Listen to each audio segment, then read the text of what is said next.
그런데 그 아프간에서 이번엔 미국이 패주해서 나왔다. 그때 당시에 아프간 역할을 우크라이나가 하게 된다면 여기에서 이제 러시아가 이 재래식 전쟁에서 지금 굉장히 소모되고 있거든요. 네. 우리 같은 경우는 전쟁을 겪은 나라로서 정말 이 문제를 좀 인도적으로 바라볼 필요가 있겠다 하는 생각이 이 듭니다. 문제를 존경하는 우리 김종대 의원은 그 우크라이나 실제로 문제가 있고 러시아계 우크라이나 국민들에 대해서 압박 잘못 대우했기 때문에 생겼다 그러면 답이 없어요. 이거는 무조건 국경선에 있었고 지형선에 있었고 그 우크라이나를 푸틴이 침략한 거다. 난 분열 이게 새로운 정부만 이렇게 갈 가능성이 많지만은 네. 본질은 침략 전쟁.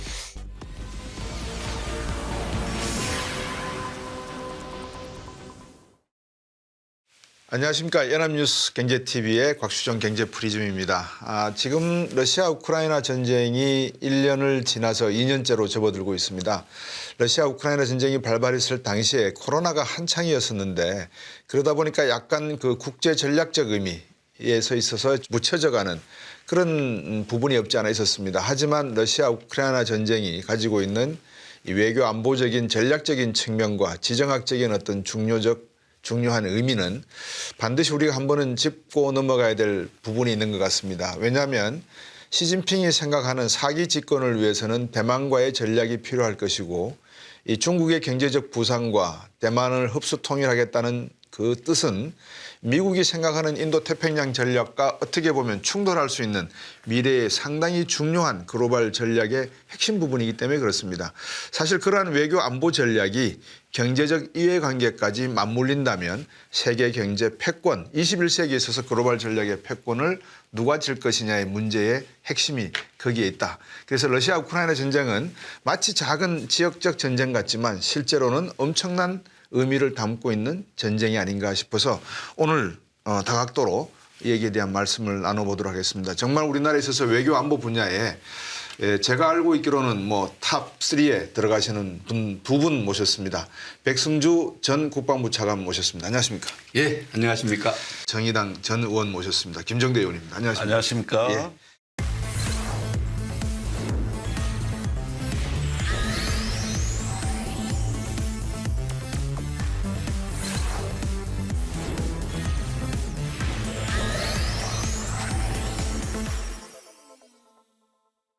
제가 지금 러시아 우크라이나 전쟁을 잠깐 소개를 드렸거든요. 지금 이번 걸시코비치라고 하는 주 모스코바 월스트리트 저널 기자가 간첩 혐의로 체포가 되고 여기에 대한 해결도 있습니다. 네. 그러니까 러시아가 우크라이나 전쟁을 해결하려고 하는 이 모습이 있기도 한데 점점 더 꼬여가는 모습도 없지 않아 있거든요. 이거를 두 분께서 어떻게 그 러시아 우크라이나 전쟁에 반영이 된 미국과 러시아의 패권 문제 아니면 지역 패권의 문제로 해석을 하시는지 한번 의미를 시청자분들께 좀 해석해 주시겠습니까? 어느 분부터? 네, 우선 방금 말씀하신 그 기자 체포 문제는 이렇게 맥락이 보여집니다. 작년 4월에 네. 그 전쟁이 나고 한 2달이 채 안 된 시점에서 전국의 검찰총장, 검사장 회의를 푸틴이 개최합니다. 네. 그 직후에 개최한 게 러시아 언론인과의 간담회였거든요. 근데 푸틴의 일관된 메시지는 미국 간첩이 너무 많이 들어와 있다. 예. 그리고 서방의 협력자들을 색출하라는 지시가 이게 검사장 회의에서 나온 얘기고 그다음에 그 기자들한테 이 전쟁에 대한 협조, 그다음에 서방에 침투한 어떤 미국 세력 이런 것들에 대해 가지고 그 굉장히 그 가혹한 어떤 발언이 나왔어요. 네. 결국은 끊임없는 프로파간다의 이제 연장이 있었고 또 서방과의 이제 정보 차단, SNS, 뭐 유튜브, 뭐 페이스북, 넷플릭스 다 철수해 버렸거든요. 네. 그런 상황에서 이제 본격적인 어떤 정보 통제, 이 프로파간다의 일종이다. 저는 그렇게 보여지고요. 네. 결국은 이런 전쟁이 우크라이나가 이제는 어떤 서구 문명에서 일탈하는 유라시아의 어떤 독자적인 문명을 선언하고 자기 내부로부터 이렇게 고립을 지향해 나가는 그러한 국가 정체성으로 가고 있다고 보여집니다. 결국은 이런 정신 세계가 앞으로 전쟁을 더욱더 어렵게 하고 서구가 푸틴 러시아를 관리하는데 굉장히 어려움을 겪게 될 거라는 미래를 예견하고 있다고 저는 보여지거든요. 네. 그런 만큼에 지금의 러시아 우크라이나 전쟁은 솔직히 말해 처음에 그 표방했던 이 전쟁의 이유 명분도 다 없어졌습니다. 예, 뭐 우크라이나를 탈나치화한다. 중립화한다. 예. 예, 이런 어떤 그 뭐 5개의 명분이라는 거 지금 러시아가 말도 안 합니다. 그렇죠. 그러니까 결국은 이제는 지지 않는 그 자체가 목적이 되고 그다음에 초기에는 전투원을 표적으로 했다면 이제는 인간 생활의 기반 자체를 표적으로 한 주로 폭격하는 장소가 댐, 예. 병원, 에너지 그리드 예. 이런 것들이 최근에는 무차별적으로 공격 대상이 되면서 네. 인간의 어떤 생활의 기반을 파괴하는 양상으로 지금 악화되고 있는 상황이기 때문에 그걸 당한 우크라이나 입장에서는 이대로 절대 전쟁을 멈출 수가 없죠. 너무나 상처가 크니까. 그렇죠. 그런 면에서 지금 우크라이나에서 가장 유행하는 말이 코리안 시나리오입니다. 실제로 우크라이나인들한테 여기 국내에도 많이 와 계시지만 코리안 시나리오 그럼 다 알아들어요. 한국 전쟁 모델이라는 네. 거죠. 그렇죠. 그렇게 장기화되고 예. 소모전이고 예. 사륙 그 자체가 목적이 되는 그러나 멈출 수 없는 전쟁. 그래서 전쟁은 일으키는 것보다 끝내기가 어렵다는 오래된 경구를 떠올리게 하는 네. 그야말로 수렁이다. 예. 네. 설령 지금 전쟁이 끝나도 문제입니다. 너무나 그 막대한 재건 비용은 누가 될 겁니까? 네. 그런 점에서 참으로 비극적인 어떤 그 여러 가지 요인들이 겹쳐지고 있는 안타까운 상황이죠. 네. 이게 그 미국 월스트리트 기자를 푸틴이 또 러시아 당국이 체포했다. 네. 이 부분은 어떻게 봐야 되느냐 문제인데요. 일단은 푸틴을 러시아가 지금 전황이 좀 불리하잖아요. 네. 초기에 비해서 굉장히 불리한 상황, 불리하다는 보도가 많이 나오고 있는데 이 불리한 전황에 대해서 러시아 국민들의 불만도 좀 고조돼 있거든요. 네. 그런 부분에 대해서 우리가 이 전쟁을 잘 하고 있는데 이렇게 전황이 자꾸 불리한 이유는 뭔가 이유를 찾아야 될 거 아닙니까? 네. 그게 미국 또 미국 언론, 서방 언론에도 있고 이들 스파이 활동 때문에 우리가 전황이 좀 불리한 부분이 있다. 이걸 상징적으로 이렇게 보여주는 거죠. 네. 그러면 기자를 체포함으로써 미국에 대해서 일종의 선전포고를 한 거죠. 이렇게 보면 이렇게 함으로써 또 미국이 협상 국면에 또 들어올 수 있어요. 러시아와 이 기자를 석방시켜서 또 협상해야 되는 부분도 있고 네. 다목적적으로 그 기자를 체포했다고 생각을 합니다. 어쨌든 전황이 불리한 데 대한 어떤 것이 가장 큰 원인이라고 네. 보고요. 그리고 지금 저는 이 우크라이나를 러시아가 침략하기 전에 침략 준비가 진행될 때 뭐 이런 표현이 맞을지 안 맞을지 전 세계 처음으로 우크라이나 지역에서 3차 세계대전의 어떤 도화선이 될 수 있다. 네. 러시아가 우크라이나를 침략할 수 있고 그것이 하나의 거대한 국제전쟁으로 갈 수 있다. 이런 것을 제가 묵직하게 글을 어디 언론에 기고를 한 적이 있어요. 그 이후에 이제 일어났는데 지금의 어떤 규모는 우크라이나 지역에서 돈바스 지역에서 러시아와 우크라이나가 이렇게 교전 상태가 좀 교착 국면이 있죠. 교착 네. 국면이 있는데 그러나 그 지원하는 걸 폴란드라든지 서방 세계 네이토가 전체가 지금 우크라이나를 지원하고 있잖아요. 네. 미국도 지원을 하고 있고 심지어 일본까지 지금 끼어들고 있는 이런 상황이고 또 러시아는 혼자 이렇게 하고 있는 거지만 이 러시아의 또 여러 가지 또 보면 러시아와 이 나토와의 전면전 이 참여 국가 규모나 지원 국가 규모로 보면은 엄청난 거예요. 준 세계 대전화 된 거죠. 네. 그런 측면에서 이 전쟁이 이제 쉽게 휴전이 되거나 평화 협정이 맺어질 가능성은 지금으로서는 좀 없는 것 같아요. 네. 우크라이나의 어떤 태도라든지 러시아 푸틴의 태도 이런 부분이 있는데 네. 이 부분을 또 이 중재를 하려고 시진핑이 갔는데 별로 성과를 못 낸 것 같아요. 그 시나리오라고 하는데 코리안 시나리오 한국 전쟁도 사실 그 초기에는 굉장히 뜨거운 공방전이 벌어졌지만 교착 국면이 오래 갔거든요. 네. 시진핑이 갔는데 지금 돈바스 지역에서 진행되는 이런 모습들을 이렇게 보면은 이 좀 장기화될 가능성이 많고 그 피해는 고스란히 네. 우크라이나 국민이 지른 겁니다. 네. 러시아 본토에서 전쟁이 안 진행되고 있는 것은 아니거든요. 네. 그 전쟁의 비극은 우크라이나 국민이 담당하고 전쟁에 여러 가지 관여는 지금 전 세계가 지금 관여하고 있는 그런 상황입니다. 좀 네. 우크라이나 국민에게는 불행한 상황이 진행되고 있는 거죠. 그 지도자의 어떤 판단에 대해서 공간은 역사적인 판단에 맡길 것이고 방금 말씀 주셨습니다만 러시아 우크라이나 전쟁을 놓고 보면 러시아, 중국, 북한, 미국, 우크라이나, 독일, 영국, 프랑스 온 서방 세계가 이쪽을 지원하고 있는 상황. 거기다가 나토에 지금 러시아 우크라이나 전쟁을 보면서 핀란드가 들어왔고 의회에서 승인이 났고 스웨덴도 지금 체킹을 하고 있고 이제 이렇게 되다 보면 결국은 러시아의 어떤 고립 문제, 서방 세계와의 고립 문제, 그리고 대결 국면이 어느 방향으로 진행이 될 건지 코리안 시나리오로 말씀을 주셨는데 우리나라가 53년도 휴전하기 전에 51년부터 소련이 휴전 제안을 했거든요. 네. 먼저. 그러니까 이 제안을 소련이 하지 않으면 저는 안 될 거라고 생각을 해요. 자존심을 세우면서. 어떤 식으로 전쟁이 지금 해석되는 게 맞고, 그러니까 뭐 해석을 일부 해 주셨습니다만 숨어 있는 미국과 러시아의 뜻이 뭘까? 이게 중요하거든요. 독일이 미국이 전차 주면 우리도 전차 줄게. 그래가지고 에이브람스 주니까 독일도 네. 줬단 말입니다. 전차를. 에어포드. 네, 에어포드. 그러니까 이게 지금 뭔가 미국의 대리전을 하고 있으면서 여기는 답답해서 말을 못 하고 있고 러시아는 너희들 자꾸 그렇게 미국 밑에서 그런 뻘짓하다가 나중에 다 당해 너들 이런 뜻으로 계속 이야기를 하는 것 같고 도대체 어떻게 봐야 되는 겁니까?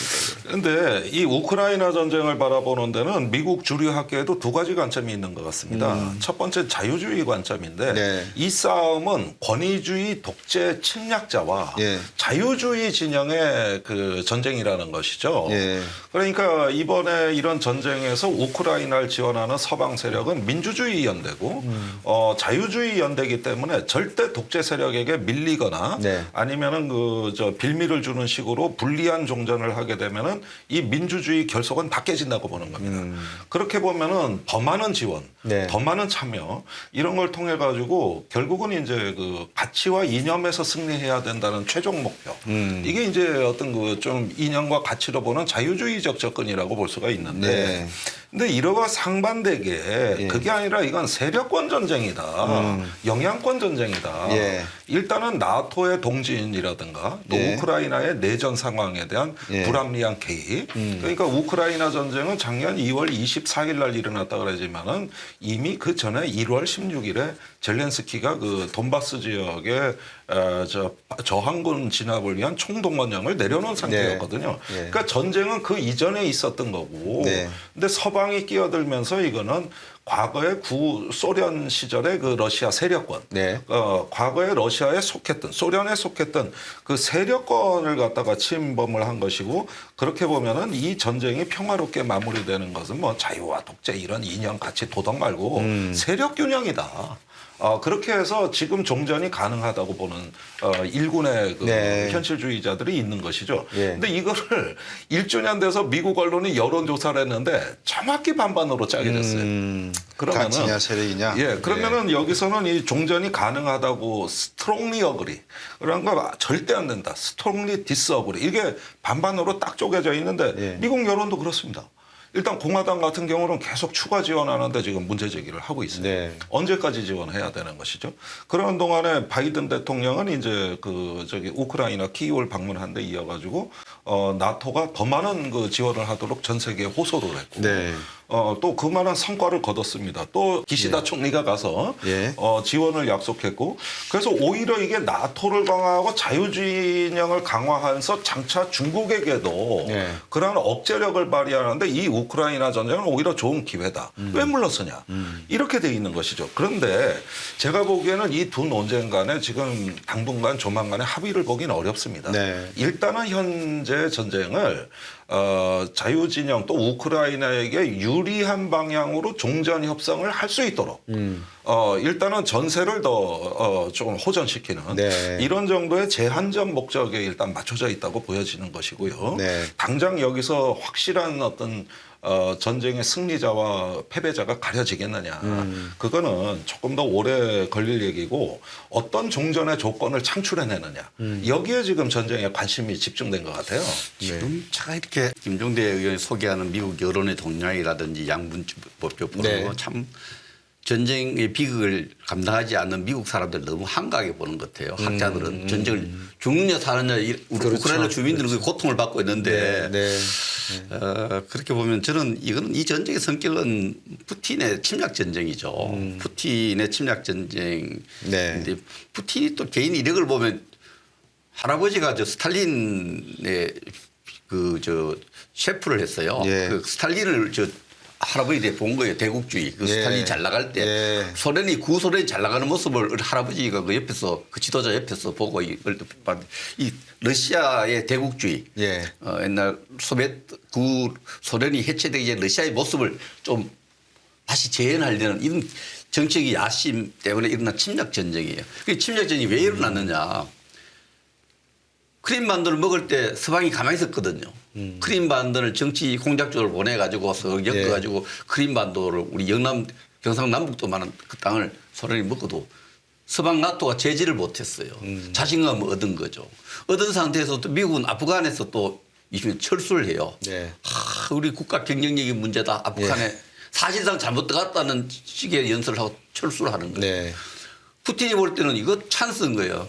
크림반도 건드리도 서방이 가만히 있고 또 아프간에 철수하고 이런 상황에서 푸틴의 정치적 야심이 작동된 거예요. 침략 네. 전쟁입니다. 이건 어떤 전쟁이에요? 침략 전쟁이고 우크라이나에서 이걸 젤렌스키가 이걸 우크라이나를 지키기 위한 전쟁인데 네. 이게 우크라이나만 넘어가는 게 아니고 우크라이나가 넘어가면은 친나토 성향을 보였던 이런 국가들이 다 흔들리게 되고 미국의 여러 가지 영향력이 소멸되는 거예요. 네. 미국의 시대 끝나는 거예요.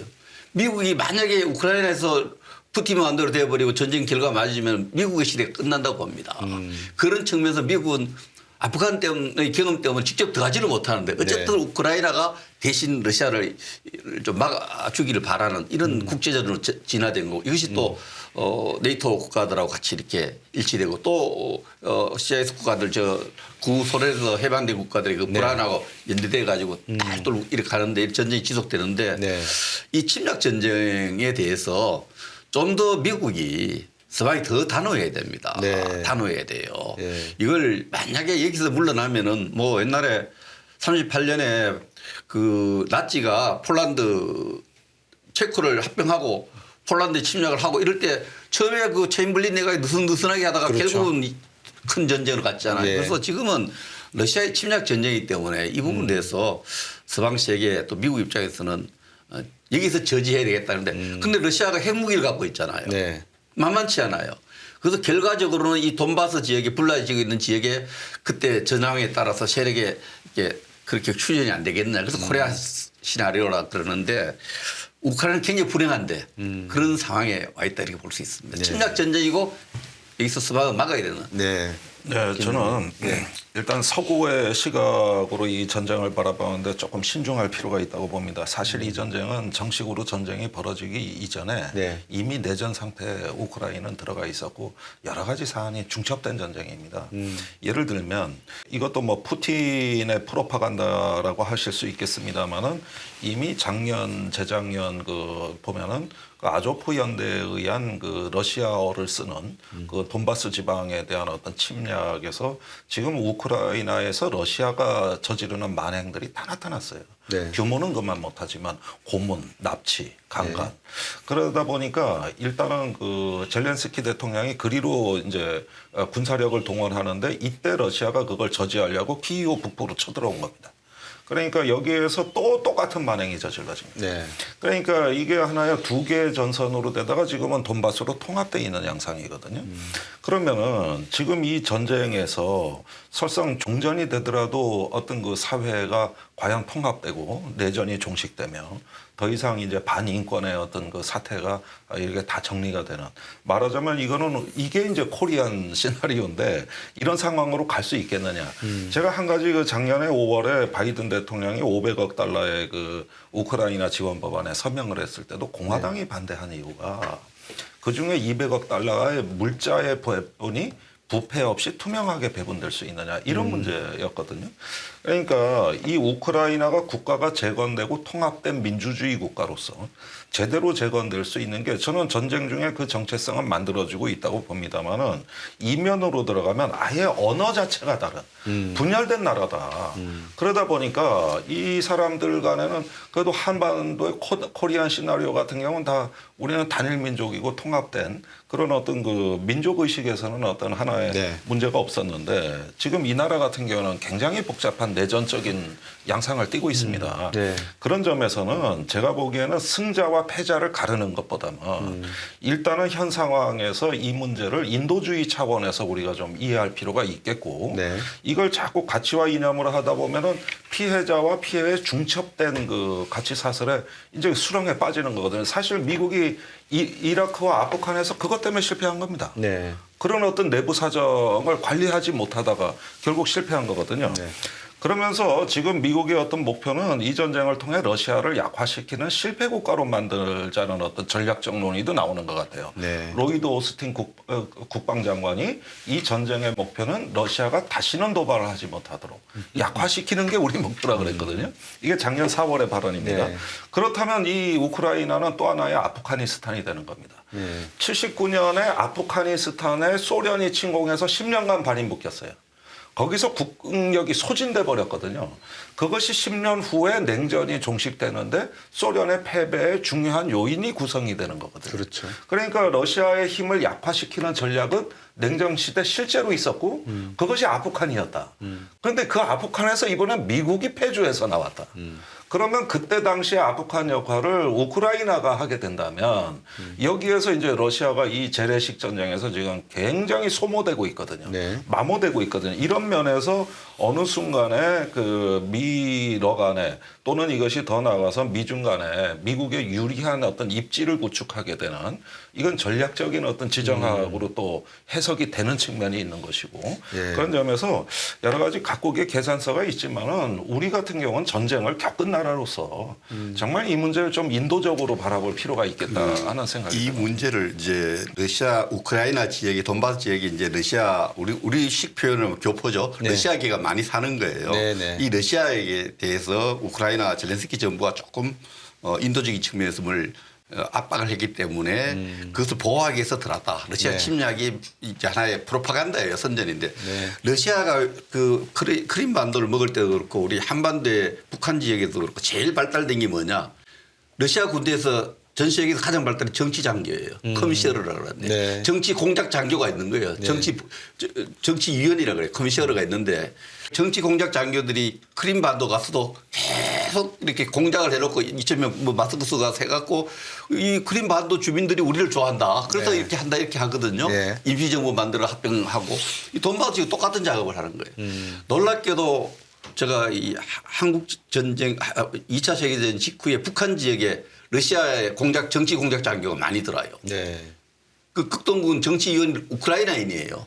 이 사람들 북한 지역에서 젊은 아무도 모르는 김일성을 전부 지도자로 인정을 하라고 강요하는 지방에 노동당을 만들어 놓고 공산당을 만들어 놓고 인정하지 않으면 전부 쫓아내고 거의 뭐 행방불명되고 이런 상태로 지방에서부터 김일성 우상화를 만들어서 중앙당을 만들어 김일성을 만들어서 이 사람이 결국 11로 내전이라고 이름을 붙이죠. 그래가 네. 침략 전쟁을 만들고 이렇게 했는데 지금 우크라이나의 크림반도라든지 돈바스 지역이 하고 있는 러시아의 여러 가지 초기 중간 여러 가지 단계들이 북한 지역에 똑같아요. 놀라울 정도 같습니다. 이 부분은 네. 자꾸 김종대 의원, 존경하는 우리 김종대 의원은 그 우크라이나 실제로 문제가 있고 러시아계 우크라이나 국민들에 대해서 압박 잘못 대우했기 때문에 생겼다 그러면 답이 없어요. 이거는 무조건 국경선에 있었고 지형선에 있었고 그 우크라이나를 푸틴이 침략한 거다. 그 침략 전쟁이고 침략 전쟁을 어떻게 다뤄야 될 것인가 해서 우리가 이렇게 본다면 답이 있는 거예요. 그러나 네. 전황이라는 게 핵무기를 갖고 러시아가 자꾸 불리하면 핵무기를 반짝거리니까 아마 결과적으로는 우크라이나 돈바스 지역의 분열, 새로운 정부만 이렇게 갈 가능성이 많지만은 네. 본질은 침략 전쟁이에요. 자꾸 이 얘기를 제가 하게 그 되는데. 두 분 말씀 중에 이제 이렇게 한번 정리를 해볼까 싶습니다. 1950년대 중반에 후르시초프가 독일에 가서 한 이야기가 야, 너 진짜 저기 누군 줄 알아? 우리 독일과 러시아가 싸우면 될 거야 안 될 거야? 사실 적은 우리가 아니야. 적은 중국이야. 그랬거든요. 그러니까 지금 김종대 의원께서 아프간 사태에 힘을 다 빼고 난 다음에 냉전 체제가 붕괴됐다는 아주 미래를 보는 미국의 전략, 저는 충분히 가능하다는 시나리오 하나가 있고요.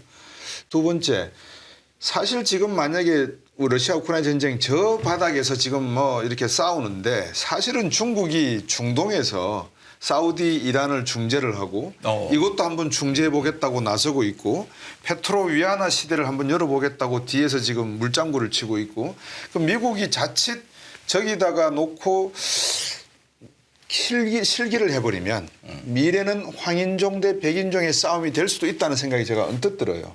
그래서 주제를 잠깐 돈바스 지역 그 역사적인 배경의 내용을 아마 시청자분들이 충분히 이해하셨을 것 같고 그거를 그대로 대만과 중국을 한번 옮겨와 볼게요.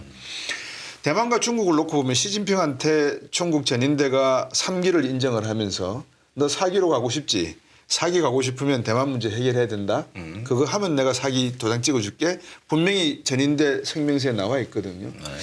자 그러면 CSIS도 미국도 2025년, 27년 사이에 대만 전쟁 가능하다 시나리오로 가정을 해놨고요. 거기에 코리안 또 시나리오가 나옵니다. 중국이 대만을 치기 전에 중국이 북한으로 하여금 한반도에 문제를 일으키게 하고 그래서 일본과 한국이 어쩌고 저쩌고 한반도에서 미국과 함께 정신 못 차린 사이에 여기서 낼름 먹겠다. 이런 시나리오가 나오고 있거든요. 그래서 우크라이나 전쟁과 러시아 우크라이나 전쟁과 대만과 중국과의 그 게임 전략이 제가 볼 때 상당히 닮아 있는 모습 같아요. 그래서 이거를 중국의 대만 시나리오를 어떻게 해석하시는지 또 한 번 제가 여쭙고 싶어요. 그래서 한번 러시아, 우크라이나, 유럽에서 벌어지고 있는 국제적인 전쟁, 아시아에서 벌어질 수 있는 국제적인 전쟁 이거를 가지고 나중에 시간이 되면 저들이 지소미아의 의미, 옥사의 의미, 미국의 인도태평양 전략의 의미 이렇게 한번 확장을 시켜볼까 싶거든요. 예, 대만에 대해서 최근에 미국에서 쏟아져 나오는 보고서들이나 그 의회 증언들 보면은 저로서는 조금 이해가 안 갈 정도로 많이 나가 있습니다. 대표적으로 2021년에 상원 그 청문회에서 네. 필립 데이비슨 인도 태평양 사령관의 증언이 가장 충격적이었는데 2027년까지 대만을 침공을 중국이 할 가능성이 높다. 그리고 2027년까지라는 이 숫자를 박음으로써 이제는 굉장히 그것이 인상적이었고 그 뒤에 나온 보고서 역시도 굉장히 많습니다. 네.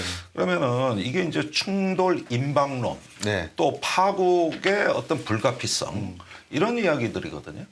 근데 상당히 이거는 어떤 현실적인 근거를 갖고 있다기보다는 어떤 주관적인 해석에 좀 가깝다고 보여지는 것이고요. 지금 중국의 대만에 대한 전략을 보면은 이건 전쟁 준비라기보다는 분산된 다층적인 압박이다. 어떤 경제적인 압박을 넣다가 어떨 때 문화 교류를 제한하다가 네. 어떨 때 무력 시위를 해요. 그러니까 항상 자기가 유리하고 또 준비된 전략을 하나씩 꺼내보는 것이죠.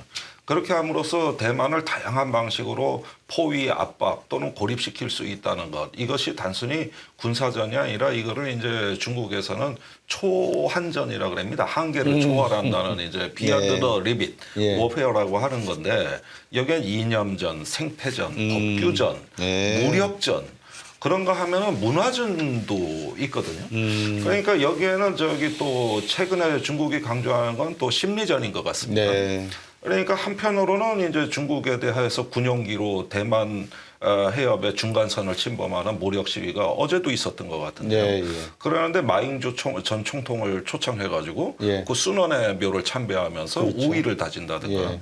이렇게 해서 중국이라는 어떤 그 국가의 전략 문화를 보면은 시간적인 테이블이 비교적 길고 어떤 그 하나의 전략을 집중하는 방식이라기보다는 여러 종합적인 공략을 다양하게 이렇게 그 분산적으로 네. 시험해 보는데 일단 미국이나 서방 세력에서는 그 중에서 어떤 특정한 측면 예를 들면은 경제나 이런 측면보다는 지정학적인 전략 측면에 거의 80~90%의 관심을 집중시키는 것 같거든요. 네. 근데 그 부분은 중국이 치고 들어왔다가 또 빠져나가요.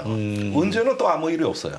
그래서 이런 부분들을 보면은 저는 너무 이렇게 파국에 대한 임박의 그 시나리오가 자칫 숙명론적으로 해석되면은 우리 스스로를 가두게 될 거다. 네. 이런 점에서 대만 문제는 심각하고 우크라이나 전쟁에서 이제 중국도 배우는 교훈이 있기 때문에 이런 점들을 일단은 어떤 국제사회가 잘 관리한다면은 당장 임박한 파국에 같이 우리가 아니다. 끌려다닐 필요는 없다고 본다. 네. 그 말씀드리고 이제 싶어요. 결국은 우리 안보와 관련해서 우리 미래 관련해서 우크라이나 문제보다는 대만의 어떤 지금 중국이 군사력을 사용해서 공격하고 여기 미국이 대응하는 이런 상황이 벌어지면 우리 한번 직접적인 영향을 주겠죠. 또 동북아시아 전체에 영향을 주는데 우리 국민들이 궁금해하는 것은 그럴 가능성이 실제로 있느냐, 그렇죠. 가능성이 있느냐 이런 예. 문제에서 저는 실제 군사력을 사용할 가능성, 저도 오랫동안 뭐 중국을 지켜봐왔습니다만, 네. 뭐 시진핑 이전 지도자들은 뭐 500년이든 1000년이든 중국 일부러 있으면 된다 이러는데 그 중국 공산당장이라든지 네. 여러 가지 규범 속에서 보면은 영토 안정이라는 표현 속에서 대만, 홍콩 문제가 대만 문제를 해결하겠다 이런 게 있죠. 네. 제가 볼 때는 현 가까운 시기에 중국이 시진핑 체제가 군사력을 사용해서 대만에 대한 어떤 통일 이렇게 영토 안정을 할 가능성은 그렇게 높지 않다 이렇게 봅니다. 네. 그러나 이제 충돌되는 측면이 대만과 중국과의 어떤 충돌 갈등 이런 측면보다 미국과 중국의 갈등이 심각해지고 있거든요. 네. 미국이 79년도에 그 중국과 수교하고 82년에 대만 관계법을 만들고 그 뒤로 쭉 진행될 때는 미국이 하나의 중국을 존중하는 원칙을 지켰어요. 그러나 최근에 와서 중국은 왜 대만이 중국의 일부여야 하느냐. 가치 측면에서 미국 서방의 일부다 이렇게 논리를 펴요. 네. 지난 연말에 왔던 폼페이오 국무장관도 제가 직접 만날 기회가 있었는데 그걸 내놓고 이야기를 하더라고요. 대만은 가치 측면에서 뭐 미국의 그러니까. 일부, 미국과 같은 가치 동맹을 갖고 있다 이런 인식을 갖고 있는데 이 미국과 중국과의 갈등이 중국이 이제 그 속에서 대만을 상징적으로 어떻게 군사적인 어떤 네. 걸 수단을 사용하면 되는데 중국과 대만 두 양국 관계만 봤을 때는 네. 지금 그렇게 대만을 군사력을 사용해서 어떻게 할 가능성은 단기적으로는 그렇게 높지 않다 이렇게 봅니다. 네. 만약에 그걸 사용하게 되면은 한미 동맹이 작동돼야 되고 그러고 주한 미군이 어떻게 운용될 것인가 이런 문제 굉장히 복잡한 문제가 한국과 연결되는 문제들이 생기는데 일단 안 생겨야 되겠죠. 네. 대만이 아니 그 점이 굉장히 중요한 지적을 해주셨는데 작년에 8월 4일 날 낸시 펠로시가 타이베이에서 이제 한국으로 출국하지 않았습니까? 그렇죠. 그 직후에 전례 없는 군사적 스펙타클.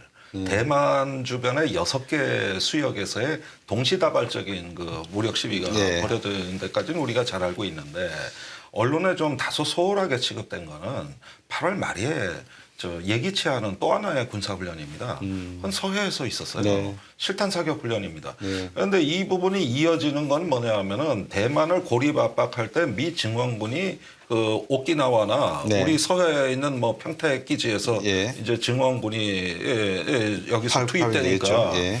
이걸 서해에서 차단하는 훈련이거든요. 예. 그러니까 어떻게 보면은 그 군사력의 투사를 막고 미국의 뭐 항공모함이라든가 어떤 그 항공 전력이 이제 접근하는 걸 반접근 거부 전략이라 그래서 차단하게 되면 그 선은 대만의 외곽에서 어디선가 벌어지게 될 것이고 네. 그것이 우리 서해의 남쪽 지역입니다.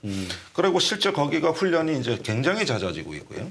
그러는 와중에서 그러니까 우리가 서해에서 이제 중국 인민해방군의 군기를 자주 보게 됐다는 얘기고 동해 쪽에서 이번에 러시아가 남하해가지고 네. 저 홋카이도 앞바다에 러시아 핵잠수함이 출몰해가지고 홋카이도 상공으로 아예 미사일을 쏴버렸어요. 그것도 한 번이면 모르겠는데 2번씩이나. 네. 그리고 지난달에 나온 뉴스는 뭐냐면 쿠릴 열도에 푸틴이 아예 미사일을 배치하겠다는 겁니다. 대놓고 일본한테 보여주다 보니까 이제 동해에서는 또 일본의 해상 자위대 전력이 네. 훈련을 자주 합니다. 네. 그러니까 서해에서는 인민해방군, 인민해방군. 동해에서는 러시아와 일본의 일본. 우길승천기. 네. 이게 뭡니까? 이게 양쪽에서 압착이 들어오는 대압착의 시대가 왔다. 그런데 여기서 대만이라는 문제는 대만 자체로 국한되는 것이 아니라 이게 중국, 러시아, 일본한테 다 영향을 주는 일종의 트리거 역할을 하게 되는 네. 건데 그렇게 되니까 지정학적으로 보니까 대만 자체 문제인데 대한민국을 다 둘러싸고 일이 벌어지는 거예요. 네. 이게 코리안 시나리오입니다. 예. 1950년에 누가 한국에서 전쟁이 일어날 줄 알았습니까? 대만이 더 위험하다 그랬고 그때 중국 지도부는 한반도 통일이 아니라 대만 통일에 더 관심이 많았어요. 네. 그런데 전쟁은 어디서 났냐 이거야. 그렇죠. 한반도에서. 한반도에서 일어나고 그 바람에 중국은 대만 통일의 기회를 놓쳤다는 거거든요. 그러니까 이 지정학은 그때나 지금이나 불변이다. 다만 양상과 속도 이런 면에서의 어떤 그 현대적 특성은 갖출지언정 네. 이 여러 가지로 우리가 대만하고 연계돼 있는 이 지정학 자체는 불변이고 네. 결국 대만 문제가 강 건너불이 아니라 발등해불이라는 불편한 진실을 또 확인하게 되는 거거든요. 네. 그게 지금 한반도 지정학이자 대만 문제라는 것이죠. 그 김종대 의원 말씀 아까 저 초반에 주셨어요. 자유민주주의라고 하는 가치와 어떤 그 독재자에 대한 네. 그 권력에 대한 대립 대 세력권의 어떤 다툼 이렇게 보셨는데 아마 중국과 대만은 세력권의 충돌이지 않을까. 미국과 중국이라고 하는 그 거대한 세력들이 부딪히는 그 점에 자칫 잘못하면 두 개의 발화점이 있다. 하나가 대만, 하나가 한반도. 근데 먼저 중국의 이해관계는 대만에 있을 테니까 여기서 문제가 나면 우리가 다친다가 아니라 여기서 일어나지 않고 오히려 여기를 건드려서 여기는 그냥 날로 먹을 수 있으니까 여기 한반도는 오히려 더 예의주시해야 될 그런 시기에 우리가 지금 들어와 있다. 네. 이렇게 해석하는 저는 건 또 그걸 압착의 시대라고 압착의 시대라고 표현하셨어요. 자 그러면 그런 압착의 시대에 대응하기 위해서 지소미아라든지 지소미아 이번에 한일 외교 어떤 내용은 어떻게 해석을 하시는지 과연 우리 대통령께서 한일 외교의 동맹관계를 다시 복원하고자 한 담대한 이 담대한이라고 하는 게 북한 대북 정책에 쓰셨는데 제가 볼 때는 이걸 일본 대일 외교에도 쓰셔도 될 것 같아요. 담대한 외교를 하고 오신 것 같은데 어떻게 이 부분을 이해를 해야 되고 국민을 설득하는데 다른 방법을 써야 되지 않을까 하는 생각도 들거든요. 어떻게 보십니까? 예, 이 부분은 미국에 봐서는 뭐